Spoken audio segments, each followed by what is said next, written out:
A surge of people online say they're finding treasures in so-called mystery boxes. Look how happy these people are.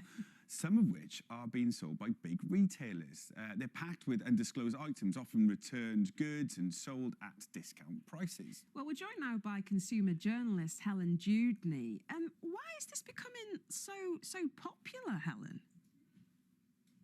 I think it's the increase in social media where people, as you've seen there, were having videos of them opening boxes. It seems to be a trend coming from America as well. It seems to be quite common in America.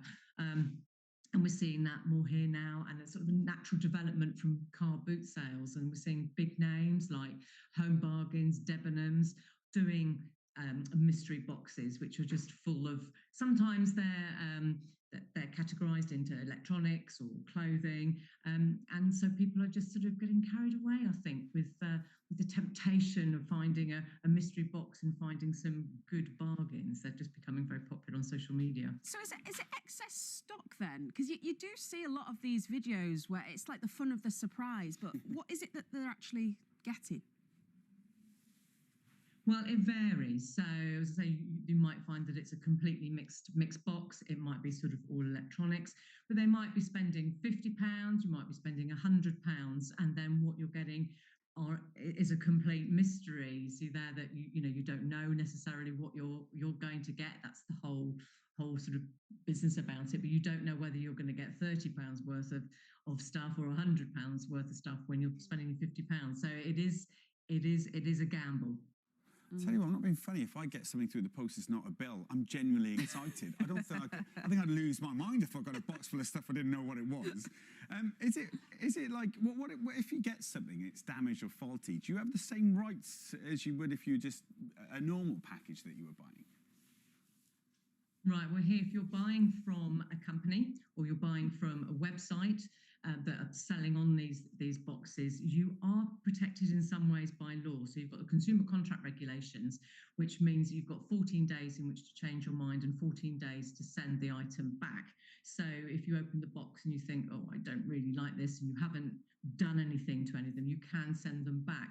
But you may well have to pay the postage of sending it back. So that could be prohibitive. But they also do have to abide by the Consumer Rights Act 2015. So items must be of satisfactory quality, last reasonable length of time, be free from defects. But they must also match the description. So if in the description it says, this is a box of clothes, some of them may have marks on them, then you will not be able to send it back for that reason. If it says, items may be damaged, you wouldn't be able to send it back for that reason, but you might be able to send it back for a completely different reason. And you wouldn't then pay the return postage for that.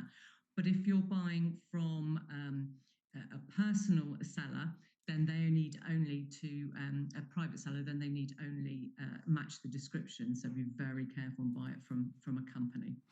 You mentioned just before, Helen, as well, that some people are selling these mystery boxes on. I didn't even realise that was a thing. So is this like a way to make money as well?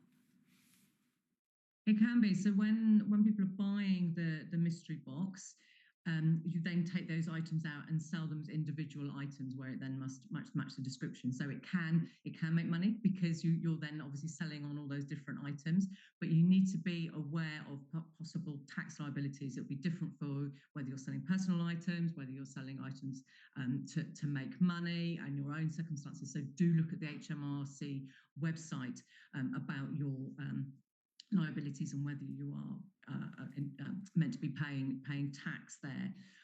But it can be it can be a hassle, but do remember that when you're buying those boxes, it is a gamble. It is very tempting, but it's going to be some you win and some you lose. So don't spend that money, unless you know you can afford to do it. Yeah. I don't know if it's similar, but I hired a car the other day. I needed to hire a car, and it's got one of those mystery things. It's got the cloak over it. It could be anything. It didn't quite work out for me. It's the smallest car I've ever seen in my life. But I was expecting maybe it could be a sports car. Exactly. It was kind of fun at the time. And I can see why people sort of get obsessed with this if you follow the rules properly. Yeah. With that in mind, then, if people are thinking about, would like to have a go at this, give us some of the do's and don'ts when it comes to the mystery box.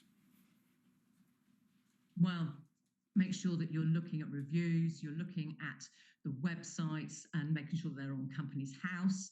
which would be some indication that they're a company there, or it's saying going through the legitimate websites, reading the reviews, not necessarily the reviews on that website, because they're going to use their own reviews. They could make them up. So make sure you're doing your due diligence there and really looking at what people are saying on other review sites and things like that, and that you are absolutely checking that. And the things that you don't want to be doing is don't get carried away. Don't get carried away with what you're thinking that you might get £100 worth of items for spending £50. It is going to be some you win and some you lose.